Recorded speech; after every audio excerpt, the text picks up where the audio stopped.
अस्सलाम वालेकुम स्टूडेंट्स, कैसे हो बच्चों आप सब लोग। ओके बच्चे, today we are going to start a lecture number 7 that is about general terms. इस लेक्चर में बेसिकली हमने ना कुछ जनरल टर्म्स को ही डिस्कस करना है, कोई टॉपिक नहीं है इसमें और कुछ भी जो है वो बहुत डिटेल वाली बात भी नहीं है, जस्ट जनरल टर्म्स हैं जो कि हमने कुछ एंजाइम के चैप्टर में यूज़ किए और उसके अलावा भी पीछे थोड़ी बहुत जो है वो हम यूज़ करते आ रहे हैं। तो इसमें जो है वो सबसे पहले हम चलते हैं अपनी फ़र्स्ट टर्म की तरफ, that is the energy. Energy क्या होती है? Energy it is the capacity for the doing work. मतलब आप जो भी काम कर रहे होते हो उसकी जो आपकी कैपेसिटी होती है ना, वो आपकी एनर्जी होती है। आपके अंदर एनर्जी ज़्यादा है तो आप काम ज़्यादा कर सकेंगे, आपके अंदर एनर्जी कम है तो आप जो है वो काम कम करेंगे। तो ये होती है किसी भी लिविंग ऑर्गेनिज्म की, किसी भी ऑब्जेक्ट की वो कैपेसिटी जिससे वो कोई भी वर्क कर सकता है, कोई भी काम कर सकता है, उसको एनर्जी कहते हैं। तो एनर्जी जो होती है बेसिकली ये बहुत डिफरेंट फॉर्म्स में एग्जिस्ट करती है। पोटेंशियल फॉर्म में एग्जिस्ट करती है, काइनेटिक फॉर्म में एग्जिस्ट करती है, थर्मल एनर्जी होती है, there is also electrical energy, chemical energy, nuclear energy and other various forms. इसके अलावा भी और भी बहुत सारी डिफरेंट फॉर्म्स जो होती हैं वो एनर्जी की एग्जिस्ट करती हैं। लेकिन कहते there are moreover heat and work I energy in the process of the transfer from the one body to the other. इसका मतलब बेसिकली कहते हैं एनर्जी जो होती है वर्क डन में भी हम एक ऑब्जेक्ट से, हम एक जो है वो आप कह सकते हो कि एक बॉडी से दूसरी बॉडी में एनर्जी को ट्रांसफ़र कर रहे होते हैं। आप कोई भी काम कर रहे हो बेसिकली आप अपनी एनर्जी को ही तो ट्रांसफ़र करते हैं, तभी तो एज अ रिज़ल्ट कुछ टाइम के बाद जो है वो वर्क डन के बाद आपका जो है वो एनर्जी लेवल वो डाउन हो जाता है। फॉर एग्जांपल आप अगर पढ़ भी रहे हैं तो बेसिकली आप अपनी एनर्जी कंज्यूम कर रहे हैं, आप अपनी एनर्जी ट्रांसफ़र कर रहे हैं और उसमें जो है वो आप पढ़ें और उसके बाद आप जब ज़्यादा थक जाते हैं, ज़्यादा पढ़ लेते हैं तो आप थकन फील करते हैं, क्योंकि उस वक्त आपका एनर्जी लेवल कम हो जाता है, आपकी एनर्जी कंज्यूम हो जाती है। उसके बाद energy in the terms of biology, अगर बायोलॉजी की टर्म में हम एनर्जी को डिफ़ाइन करें, in biology energy is an attribute of all the biological system from the biosphere to the smallest living thing. पहले सबसे हम डिस्कस करते हैं व्हाट इज़ बायोस्फीयर। बायोस्फीयर बच्चे आपकी अर्थ का ये वो पार्ट है जहाँ पर आपकी लाइफ एग्जिस्ट करती है, ठीक है। आप इसमें अपनी अर्थ की ये ज़मीन, ये जो बेस है ये देख लें, उसके बाद ये जो लैंड एनवायरनमेंट होते हैं इसमें जो है वो आपकी वो एटमॉस्फेयर, वो हाइड्रोस्फीयर, वो तमाम कंडीशंस जिनमें लिविंग ऑर्गेनिज्म रह सकता है उसको बायोस्फीयर कहते हैं। ये आपकी अर्थ का वो पार्ट है जहाँ पर ज़िंदगी एग्जिस्ट करती है, उसको बायोस्फीयर कहते हैं। ठीक हो गया। तो बायोलॉजी के टर्म में अगर हम एनर्जी को डिफ़ाइन करें तो कहता है कि ये किसी भी बायोलॉजिकल सिस्टम में ना, कहते हैं ये वो एट्रीब्यूट्स होती हैं बायोलॉजिकल सिस्टम की पूरे बायोस्फीयर में, और ये स्मॉलेस्ट लिविंग ऑर्गेनिज्म में भी पाई जाती है। मतलब कि बायोस्फीयर में मौजूद स्मॉलेस्ट लिविंग ऑर्गेनिज्म को लेकर आप लार्जेस्ट लिविंग ऑर्गेनिज्म की तरफ जाएं तो इसमें जितने भी ऑब्जेक्ट्स होते हैं इन तमाम की जो एट्रीब्यूट्स होते हैं उनमें एनर्जी जो है वो एक इम्पॉर्टेंट होती है। Within an organism it is responsible for the growth, for the development and of a biological cell और an organelle of a biological organism. कहते हैं कि एक ऑर्गेनिज्म में, एक किसी भी एक लिविंग ऑर्गेनिज्म में एनर्जी जो है वो उसकी ग्रोथ और उसकी डेवलपमेंट के लिए रिस्पॉन्सिबल है, ठीक है। एनर्जी इनटेक अगर किसी भी इंडिविजुअल की नॉर्मल है, वो प्रॉपर है, तो उसकी ग्रोथ और उसकी डेवलपमेंट भी नॉर्मल होगी, प्रॉपर होगी। अगर उसकी एनर्जी इनटेक में कमी है तो उसकी ग्रोथ और उसकी डेवलपमेंट ऑब्वियसली जो है वो इफ़ेक्ट होगी। तो किसी भी लिविंग ऑर्गेनिज्म के अंदर उसके अपने सेल को बिल्डअप करने के लिए, अपनी ऑर्गेनेलिज बनाने के लिए, अपने पूरे के पूरे बायोलॉजिकल ऑर्गेनिज्म के अंदर जो ऑर्गेनेलिज होती हैं, जो उसका सेल होता है, उसके अलावा जितने भी स्ट्रक्चर्स होते हैं उनकी ग्रोथ के लिए और उनकी डेवलपमेंट के लिए जो है वो एनर्जी उस चीज़ के लिए रिस्पॉन्सिबल होती है। ठीक हो गया। तो उसके बाद हम इसमें अगर अब इसमें फॉर एग्जांपल अगर एक एग्जांपल लेते हैं तो कहते हैं कि आप जो मूव करते हैं उसमें आपकी एनर्जी शामिल है, आप जो वॉक करते हैं उसमें एनर्जी शामिल है, आप पढ़ते हैं उसमें एनर्जी शामिल है, मैं आपको पढ़ाती हूँ इसमें भी एनर्जी शामिल है। मेरी एनर्जी, मेरे अंदर इतनी एनर्जी होगी कि मैं आपके लेक्चर जो है वो प्रॉपर ले सकूँगी तो मैं लूँगी। अगर मेरा एनर्जी लेवल डाउन होगा तो कभी भी जो है ये लेक्चर्स लेने के काबिल जो है वो नहीं होंगी। उसके बाद एनर्जी की कुछ फॉर्म्स होती हैं, इसमें बेसिक एक काइनेटिक एनर्जी है और एक पोटेंशियल एनर्जी है। काइनेटिक एनर्जी क्या होती है? काइनेटिक एनर्जी किसी भी ऑब्जेक्ट की वो एनर्जी होती है that is possessed due to its motion is called kinetic energy. ठीक है, एक ऑर्गेनिज्म, एक ऑब्जेक्ट जो कि मूव कर रहा है उस वक्त उसकी जो एनर्जी है उसको काइनेटिक एनर्जी कहते हैं, ठीक है। और उसके बाद पोटेंशियल एनर्जी जो होती है ये होती है stored form of energy. Potential energy जो होती है, जो लिविंग ऑर्गेनिज्म के अंदर स्टोर हुई हुई होती है, उसको कहते हैं पोटेंशियल एनर्जी। तो कहता है कि it is because of the objects की पोजीशन, अरेंजमेंट और the state. Potential energy is one of the two main forms of energy along with the kinetic energy. कहते हैं ये बेसिकली जो एनर्जी की बेसिकली टू फॉर्म्स होती हैं, एक काइनेटिक है, एक पोटेंशियल है, दोनों ही बहुत इंपॉर्टेंट फॉर्म्स हैं। तो कहते हैं ये potential energy is energy that is stored with in an object. कहते हैं ये वो एनर्जी है जो किसी भी ऑब्जेक्ट के अंदर स्टोर हुई हुई होती है, because of this objects position, arrangement और द स्टेट। उसकी पोजीशन, उसकी अरेंजमेंट और उसके स्टेट की वजह से जो एनर्जी उसके अंदर स्टोर होती है वो पोटेंशियल एनर्जी होती है। फॉर एग्जाम्पल, आपके पास एक ऑब्जेक्ट है, आप जब तक वो रेस्ट पर है उसके पास पोटेंशियल एनर्जी है, आप उसको मूव करवा देते हैं तो उसकी वो पोटेंशियल एनर्जी जो होती है वो काइनेटिक एनर्जी में चेंज हो जाती है, और अब जो है वो उसकी स्टेट जो है वो एनर्जी की वो चेंज हो गई है। Now see at this diagram, इसमें वो कहता है कि पोटेंशियल एनर्जी है जब तक उस लड़की ने बॉल को अपने हाथ में पकड़ा हुआ था, एनर्जी उसके अंदर स्टोर थी, दैट वाज पोटेंशियल एनर्जी। जैसे ही उसको गिराती है, उसको जो है वो फेंक देती है, तो जो पोटेंशियल एनर्जी होती है अब उसकी काइनेटिक एनर्जी में ट्रांसफॉर्म हो गई है। पोटेंशियल एनर्जी थी जब वो एक जगह पर था, देन उसकी ये पोटेंशियल एनर्जी जो है वो उसकी काइनेटिक एनर्जी में चेंज हो गई जब उसने इसको गिरा दिया। उसके बाद हम बात करते हैं एनर्जी का यूनिट। एनर्जी का जो बेसिक यूनिट होता है उसको कैलोरी कहते हैं। अच्छा, यूनिट क्यों आपको पता है कि कोई भी फिज़िकल अमाउंट हो या फिर कुछ भी हो, फिज़िक्स में, केमिस्ट्री में, आप जब भी किसी अमाउंट की बात करते हैं तो आप उसके साथ में एक यूनिट लिखते हैं। इसी तरह एनर्जी का वैसे तो डिफरेंट यूनिट्स होते हैं, लेकिन हम इसको बायोलॉजी की टर्म में देखते हैं तो एनर्जी का जो यूनिट होता है दैट इज़ कैलोरी। तो कैलोरी जो होती है ये आप कह लो कि एनर्जी का यूनिट होता है। इन द न्यूट्रिशन, कैलोरी जो होती है it refers the energy people get from the food and the drink they consume and the energy they use in physical activity. ठीक है, आप कहते हैं कि हम जो कुछ लोग होते हैं बड़े जो होते हैं डाइट कॉन्शियस होते हैं, वो कैलोरी कॉन्शियस होते हैं, चॉकलेट नहीं खानी उसमें कैलोरी ज़्यादा है, हम ये बात करते हैं भाई हमने जो है वो ड्रिंक्स नहीं लेनी, इसमें इस ड्रिंक में कैलोरी ज़्यादा है, इस ड्रिंक में कैलोरीज कम है तो हम इसको अवॉइड करेंगे, हम इसको लेंगे। तो ये चीज़ होती है बेसिकली बच्चों की जो कैलोरी होती है ना, ये जो हमारी जो न्यूट्रिशन का यूनिट होता है ना, एनर्जी के हवाले से जो हमारी न्यूट्रिशन का यूनिट होता है वो कैलोरी होता है। तो वो कहते हैं एनर्जी जो हम खाते हैं, जो हम पीते हैं, उसमें भी कैलोरी की ही टर्म में उसको हम लेते हैं, और जो एनर्जी हम कंज्यूम करते हैं वो भी हमारी कैलोरी की ही फॉर्म में आती है। फिजिकल एक्टिविटी में हम कहते हैं आज मैंने इतनी वॉक की, इस वॉक में मैंने अपनी इतनी कैलोरीज बर्न की। ठीक है, ये प्रॉपर मीटर्स मिल रहे होते हैं जिसमें आपको वो हर वॉक के बाद आपको बता रहे होते हैं कि इसमें आपकी इतनी कैलोरीज जो हैं वो बर्न हो चुकी हैं या बर्न हो सकती हैं। तो ये जो बेसिकली आपका जो यूनिट होता है ये कैलोरी एनर्जी का न्यूट्रिशन के सेंस में यूनिट होता है। अगर आप इसको एग्जैक्टली डिफाइन करें तो amount of energy that is required to raise the temperature of 1 gram of water by 1 degree centigrade. आपके पास 1 ग्राम ऑफ वाटर है, उसका आपने 1 डिग्री सेंटीग्रेड टेम्परेचर जो है वो बढ़ाना है। तो 1 डिग्री सेंटीग्रेड टेम्परेचर बढ़ाने के लिए आपको जो एनर्जी चाहिए दैट इज़ 1 कैलोरी। ये है स्मॉल कैलोरी की बात करते हैं। 1 ग्राम ऑफ वाटर का टेम्परेचर 1 डिग्री सेंटीग्रेड तक बढ़ाने के लिए आपको जो एनर्जी चाहिए वो कैलोरी होती है। लेकिन अगर मैं इस कैलोरी को आपके सामने किलो कैलोरीज की फॉर्म में रखूं तो किलो कैलोरीज का मतलब ये है कि वो एनर्जी जो 1 kilogram of water, 1 kilogram of water का टेम्परेचर बढ़ाने के लिए आपको चाहिए होगी, उसको किलो कैलोरी कहते हैं। तो उसको डिनोट करने के लिए बेसिकली ये जो सी हम जो स्मॉल डालते हैं कैलोरी में, जब वो किलो कैलोरी की बात आती है तो हम फिर उसका ये जो सी होता है उसको कैपिटल कर देते हैं।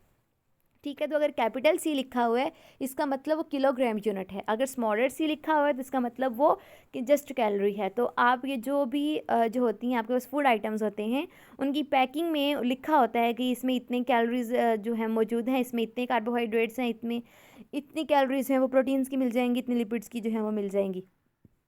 उसके बाद हम बात करते हैं कुछ लॉज होते हैं एनर्जी के। बेसिकली ये केमिस्ट्री और फिजिक्स के टर्म्स हैं, यहाँ पर हम इनको बहुत ब्रीफ से डिस्कस करेंगे। एक है law of thermodynamics. First law of thermodynamics मतलब लॉ ऑफ थर्मोडायनामिक्स बेसिकली जो लॉज होते हैं उनको कहते हैं, और जो थर्मोडायनामिक का जो फर्स्ट लॉ है उसको फर्स्ट लॉ ऑफ थर्मोडायनामिक्स कहते हैं, और इसका जो दूसरा नाम है conservation of energy, law of conservation of energy भी जो है इसको कहते हैं। ठीक है, तो ये एक ही लॉ है, इसके दो नाम है। According to this law total energy of an isolated system is constant. कहते हैं एक सिस्टम जो कि आइसोलेटेड है, जो कि सेपरेट हुआ हुआ एक सिस्टम है, उसमें जो एनर्जी लेवल होता है वो कांस्टेंट होता है।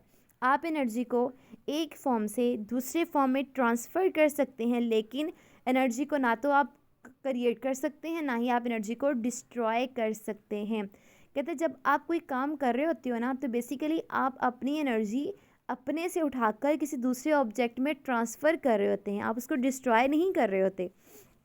तो जो टोटल अमाउंट ऑफ एनर्जी है वो इस दुनिया में कांस्टेंट है। वो कहते हैं पूरी जो हमारी वर्ल्ड है उसमें जो एनर्जी है वो कांस्टेंट है, और एनर्जी को हम डिस्ट्रॉय नहीं कर सकते, एनर्जी को हम क्रिएट नहीं कर सकते। हम एनर्जी को जस्ट एक फॉर्म से दूसरी फॉर्म में ट्रांसफ़र कर सकते हैं। जस्ट से फॉर एग्जांपल हमारे पास प्लांट्स होते हैं। प्लांट्स का काम क्या है, वो सनलाइट एनर्जी को, जो सन की एनर्जी होती है, उसको ट्रैप करते हैं और वो हमारे लिए जो है वो खुराक तैयार करते हैं, हमारे लिए फूड बनाते हैं। फोटोसिंथेसिस के प्रोसेस में वो सनलाइट को यूज़ करते हैं और हमारे लिए जो है वो कार्बोहाइड्रेट्स बनाते हैं, या फिर हमारे लिए जो है वो फूड के प्रोडक्ट्स बनाते हैं। उसको जो है अब जो है वो अब उन फूड प्रोडक्ट्स को हम खा रहे हैं। तो देखें, सन की एनर्जी थी वो प्लांट्स में गई, प्लांट्स के बाद प्लांट्स के जो फूड प्रोडक्ट थे वो हमने खाए, तो इनडायरेक्टली सनलाइट की जो एनर्जी थी वो हमारे अंदर ट्रांसफ़र हो गई। तो वो कहते हैं कि वो हम ख़त्म नहीं करते, बल्कि एक फॉर्म से दूसरे फॉर्म में ट्रांसफ़र कर रहे होते हैं। Then comes the second law of thermodynamics. इसका मतलब ये है कि all the objects in the universe tend to become the more disorder and the total amount of disorder is increasing in the universe. कहता है कि पूरी यूनिवर्स में, इस पूरी कायनात में जितने भी ऑब्जेक्ट्स मौजूद हैं वो डिसऑर्डर हो रहे हैं, मतलब उनकी तरतीब में जो है वो कमी आ रही है, वो बेतरतीब हो रहे हैं। और ये जो बेतरतीबी है ये यूनिवर्स में हर दिन, हर गुजरते हुए दिन के साथ वो बढ़ रही है। ठीक है, मतलब वो कहता है कि हमारी यूनिवर्स में जितने भी ऑब्जेक्ट्स हैं बेसिकली वो उनका जो एक जो उनकी ख़ास एक अरेंजमेंट है वो ख़राब हो रहे हैं, वो डिसऑर्डर हो रहे हैं, और ये जो डिसऑर्डर का अमाउंट है वो दिन ब दिन इंक्रीज़ कर रहा है। देखें फॉर एग्जांपल आपके पास एक दीवार थी, उसमें जो ब्रिक्स थी वो प्रॉपर्ली एक अरेंजमेंट थी उनकी, वो ऑर्डर थी। देन आपने उस दीवार को गिरा दिया, ठीक है, वो सारी जो ब्रिक्स थी वो एक बहुत बेतरतीबी से पड़ी होंगी, तो वो डिसऑर्डर है। और कहते हैं इस दुनिया में ऐसा ही हो रहा है, और ये जो डिसऑर्डर है वो डे बाय डे इंक्रीज़ कर रहा है। उसके बाद हम बात करते हैं एक्टिवेशन एनर्जी की। एक्टिवेशन एनर्जी जो होती है ये it is a minimum amount of energy that must be provided to compounds to result in a chemical reaction. Activation energy बच्चे की वो एनर्जी होती है, ये वो मिनिमम अमाउंट ऑफ एनर्जी होती है जो कि आप कह लो कि किसी भी रिएक्टेंट को प्रोडक्ट में ट्रांसफॉर्म करने के लिए हमें चाहिए। ये वो एनर्जी होती है जो किसी भी केमिकल रिएक्शन को इनिशिएट करने के लिए चाहिए, मतलब मिनिमम एनर्जी। फॉर एग्जांपल अगर आपने केमिकल रिएक्शन प्रोसीड करवाना है, उसके लिए आपको जो है वो एनर्जी, आपको जो है वो 10 किलो जॉल जो है वो एनर्जी चाहिए। जॉल्स में एनर्जी आप ले सकते हैं, कैलोरी इतनी एनर्जी चाहिए। या आपने कोई काम करना है उसके लिए आपको जो है वो 10 ग्राम्स ऑफ कैलोरीज चाहिए। इसका मतलब वो एक्टिवेशन एनर्जी है जो कि आपको केमिकल रिएक्शन को स्टार्ट करवाने के लिए ज़रूरी है। कैलोरी की बेसिकली बच्चों हम इन केमिकल रिएक्शंस में कैलोरी को नहीं लेते, एनर्जी के डिफरेंट यूनिट्स होते हैं। कैलोरी जस्ट हम अपनी न्यूट्रिशन के लिहाज से जब बात कर रहे होते हैं तब हमें जो है वो एनर्जी चाहिए। तो बेसिकली इसका जो यूनिट होता है वो जॉल्स की फॉर्म में होता है।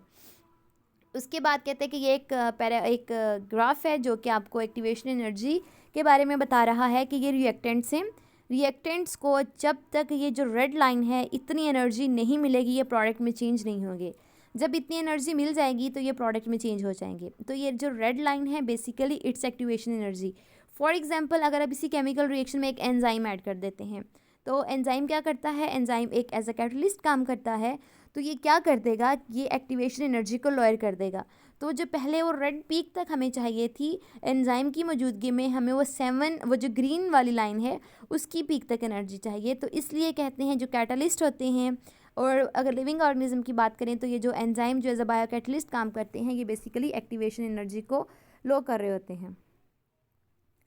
उसके बाद हम बात करते हैं केमिकल रिएक्शंस की। जो केमिकल रिएक्शंस होते हैं basically there are 2 types of chemical reactions. कुछ एंडोजॉनिक होते हैं, कुछ एक्सोजॉनिक रिएक्शंस होते हैं। जैसे एंडोथर्मिक और एक्सोथर्मिक आप रिएक्शंस पढ़ते हैं ना, बेसिकली उनका ही नाम इसने एंडोजॉनिक और एक्सोजॉनिक रिएक्शन रखा हुआ है। आप एंडोथर्मिक और एक्सोथर्मिक भी ले सकते हैं इसकी जगह पर। तो बच्चों एंडोजॉनिक रिएक्शंस वो होते हैं जो कि एनर्जी को एब्जॉर्ब करते हैं, जो कि हीट को एब्जॉर्ब करते हैं, जो कि अपने अंदर लेकर जाते हैं। ठीक है, एंडो स्टैंड्स फॉर इनर, ये वो होते हैं जो कि एनर्जी को अपने अंदर एब्जॉर्ब करते हैं, उनको एंडोजॉनिक रिएक्शंस कहते हैं। और ये कहाँ से लेते हैं, अपनी सराउंडिंग से लेते हैं। तो इनमें जो केमिकल बॉन्ड्स बनते हैं, कहते हैं इनके जो रिएक्टेंट्स होते हैं ना, इनके केमिकल बॉन्ड्स वीक होते हैं, इनके जो प्रोडक्ट्स होते हैं उनमें बनने वाले केमिकल बॉन्ड ज़्यादा स्ट्रॉन्ग होते हैं। तो एक वीक चीज़ से जब आपने एक स्ट्रॉन्ग चीज़ बनानी हो तब आपने उसको जो है वो एनर्जी देनी होती है। इसलिए एंड्रोजॉनिक रिएक्शंस में जो है वो एनर्जी की हमें ज़रूरत होती है। और ये जो रिएक्शंस होते हैं ये स्पॉन्टेनियस नहीं होते। स्पॉन्टेनियस का मतलब कि वो जो खुद ब खुद ही आगे जलते जाएं, बल्कि हर दफ़ा हर इसका स्टेप रिएक्शन स्टार्ट करवाने के लिए हमें इसको एनर्जी जो है वो देनी होती है। और उसके बाद इसका बिल्कुल ऑपोजिट कर दें एक्सर्जॉनिक रिएक्शंस में। जो एक्सर्जॉनिक रिएक्शंस होते हैं इसमें वो कहता है कि ये वो होते हैं जिनमें एनर्जी जो है वो रिलीज़ होती है। Exergonic reactions are those in which energy is released. Energy इनमें रिलीज़ होती है, ये सराउंडिंग को एनर्जी देते हैं। एंड्रोजॉनिक सराउंडिंग से लेते हैं, एक्सोजोनिक सराउंडिंग को देते हैं। ठीक है, मतलब इर्द गिर्द एनर्जी को एक्सक्रीट आउट करते हैं, इनके पास एडिशनल एनर्जी होती है। और ये जो एक्सोजोनिक रिएक्शंस होते हैं ये स्पॉन्टेनियस होते हैं, खुद ब खुद आगे की आगे जो है ये चलते रहते हैं। और उसके बाद इसमें एक और डिफरेंस की बात करें तो इनमें जो रिएक्टेंट्स होते हैं उनके बॉन्ड्स होते हैं वो ज़्यादा स्ट्रॉन्ग होते हैं as compare to their products, क्योंकि रिएक्टेंट्स के बॉन्ड स्ट्रॉन्गर होते हैं तो वो इजीली ब्रेक करते हैं। और उसके बाद जो है वो जो प्रोडक्ट बनते हैं उनके बॉन्ड्स कम होते हैं, जो एनर्जी बच जाती है उसको ये बाहर एटमॉस्फेयर में निकाल देते हैं। उसके बाद एक्सोजोनिक और एंडोजोनिक रिएक्शंस मेटाबॉलिज्म की बात करें तो एक्सोजोनिक रिएक्शंस होते हैं जो कि एनर्जी रिलीज़ करवाते हैं, जो कि स्पॉन्टेनियस होते हैं। एंड्रोजोनिक रिएक्शंस वो होते हैं जो कि एनर्जी को एब्जॉर्ब करते हैं अपने सराउंडिंग से, और ये नॉन स्पॉन्टेनियस होते हैं। तो ये ग्राफ आपको दिखा रहा है ये वाला, इसमें वो कहता है कि एनर्जी जो एंड्रोजोनिक है उसमें एनर्जी ऐड हो रही है और जो एक्सोजोनिक है उसमें एनर्जी जो है वो रिलीज़ हो रही है। उसके बाद नेक्स्ट एक और भी उन्होंने एक ग्राफ दिखाया हुआ है, बल्कि ये मैंने खुद ही डाले हुए इसमें कहते हैं कि एक्सोजोनिक रिएक्शंस वो होते हैं ये एनर्जी है और ये रिएक्शन कोऑर्डिनेट है। पहले रिएक्टेंट्स हैं, देन उसके बाद जो प्रोडक्ट्स बन रहे हैं वो रिएक्टेंट से नीचे हैं। इसका मतलब कि ये जो एनर्जी का गैप आ रहा है रिएक्टेंट से लेकर प्रोडक्ट्स के दरमियान तक जो एनर्जी का गैप आ रहा है ये एनर्जी रिलीज़ होगी, एनर्जी एक्स्ट्रा होगी। अगर रिएक्टेंट्स और प्रोडक्ट्स सेम एक ही लाइन पर मौजूद होते, इकट्ठे मौजूद होते, इक्वल होते, इसका मतलब ना तो एनर्जी हमें चाहिए थी ना ही एनर्जी जो है वो रिलीज़ हो रही थी। इसी तरह जब आप एक्सोजोनिक रिएक्शन की बात करें तो इसमें ये रिएक्टेंट्स जो हैं वो नीचे हैं, प्रोडक्ट्स जो हैं वो ऊपर हैं। इसका मतलब ये है कि ये जो रिएक्टेंट्स के पास एनर्जी का लेवल कम है, जो प्रोडक्ट्स बन रहे हैं उनमें एनर्जी ज़्यादा स्टोर हो रही है। तो इसका मतलब कि जो एडिशनल एनर्जी का जो एनर्जी गैप आ रहा है ये एनर्जी हमें बाहर से प्रोवाइड करनी पड़ेगी। उसकी बात करते हैं हम रिएक्शन रेट की। जो रिएक्शन रेट होते हैं ना, कहते हैं it may be define in the terms of the amounts of the reactants consume और products form in a unit of the time. एक स्पेसिफिक टाइम है, उस टाइम लिमिट में कितने जो रिएक्टेंट्स हैं वो प्रोडक्ट्स में चेंज हो रहे हैं उसको रिएक्शन रेट कहते हैं। अगर तो ज़्यादा रिएक्टेंट प्रोडक्ट में चेंज हो रहे हैं तो रिएक्शन रेट ज़्यादा होगा। अगर कम रिएक्टेंट्स प्रोडक्ट्स में चेंज हो रहे हैं तो रिएक्शन रेट जो है वो कम हो रहा है। फॉर एग्जांपल हम कहते हैं जी 5 मिनट्स में जो है वो 5 सबस्ट्रेट्स जो हैं वो अपने प्रोडक्ट में चेंज होते हैं एक एंजाइम रिएक्शन में। तो अगर 5 मिनट्स में 5 की बजाय 6 हो रहे हैं तो रिएक्शन रेट ज़्यादा हो जाएगा। अगर 5 मिनट्स में 5 की बजाय 4 हो रहे हैं तो फिर रिएक्शन रेट जो है ये कम हो जाएगा। तो इसमें वो कहते हैं कि ये है कॉन्सेंट्रेशन, ये हैं प्रोडक्ट्स, ये हैं रिएक्टेंट्स। जो प्रोडक्ट्स होते हैं, जो रिएक्टेंट्स होते हैं वो एक दूसरे के साथ इंटरचेंज हो रहे होते हैं और ये रिएक्शन रेट है। तो ये कॉन्सेंट्रेशन कहता है पहले प्रोडक्ट्स की कॉन्सेंट्रेशन कम होती है, वक्त के साथ बढ़ती जाती है, ये रिएक्शन हो रहा है। पहले रिएक्टेंट ज़्यादा होते हैं, वक्त के साथ साथ कम हो रहे हैं। क्यों हो रहे हैं? क्योंकि ये जो रिएक्टेंट्स होते हैं ये प्रोडक्ट्स में चेंज हो गए हैं। उसके बाद लास्ट चीज़ है that is the catalysis. Catalysis basically ये होता है, कैटालिसिस एक ये प्रोसेस है जो किसी भी केमिकल रिएक्शन में जो है वो आप कह लो कि केमिकल रिएक्शन की जो एक्टिवेशन एनर्जी होती है उसको लो करता है और केमिकल रिएक्शन के रेट को बढ़ा देता है। उस प्रोसेस को हम कैटालिसिस कहते हैं। कैटालिसिस एक ऐसा केमिकल रिएक्शन जिसमें केमिकल रिएक्शन की जो रेट होता है वो इंक्रीज़ हो जाता है और उसकी एक्टिवेशन एनर्जी जो होती है वो लो हो जाती है, उसको कैटालिसिस कहते हैं। और जो कैटलिस्ट ये वो कंपाउंड्स होते हैं, ये वो चीज़ें होती हैं जो कि कैटालिसिस करती हैं। ये वो होती हैं जो एज अ कैटलिस्ट काम करती हैं। ये वो होते हैं जो कि एक्टिवेशन एनर्जी को लो कर देते हैं और केमिकल रिएक्शन की स्पीड को इंक्रीज़ करवा देते हैं। और उसके बाद बच्चों इनका एक जो इम्पॉर्टेंट फीचर होता है वो ये होता है कि जो कैटलिस्ट होते हैं इनकी आप कह लो कि इनकी पहचान का एक ही एलिमेंट होता है कि किसी भी केमिकल रिएक्शन में ये खुद कंज्यूम नहीं होते। ये सिर्फ़ और सिर्फ कैटालिसिस करते हैं, अपना काम करते हैं, ये खुद को यूज़ नहीं करते।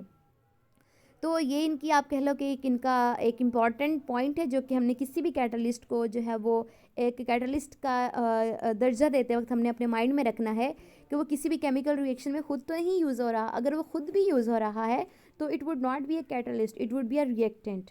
ठीक है, तो ये डिफरेंस होता है रिएक्टेंट में और कैटलिस्ट में। तो ये थी कुछ जनरल टर्म्स मैंने आपको जो है वो यहाँ पर हमारे आपके साथ डिस्कस की हैं। आपको इनमें से आई होप कोई कन्फ्यूजन नहीं होगी, लेकिन फिर भी अगर आपको कोई भी कन्फ्यूजन हो तो आप पूछ सकते हैं। ओके बच्चे, जो इसमें इम्पॉर्टेंट पॉइंट ये है वो ये है कि ये आपके मिड का पार्ट नहीं है, ये आपके सिलेबस का पार्ट नहीं है। यहाँ पर इनको डिस्कस करने का मकसद just to clear your concept, just to make you sense. इनको जो है वो इनकी सेंस बनाने के लिए आपके सामने इसको जो है वो इनको डिस्कस किया गया है बस। ठीक है, ओके बच्चों, अगर इसमें आपको कोई भी कन्फ्यूजन हो then you can ask. Thank you so much for your attention. Take care of your self and अल्लाह हाफिज़।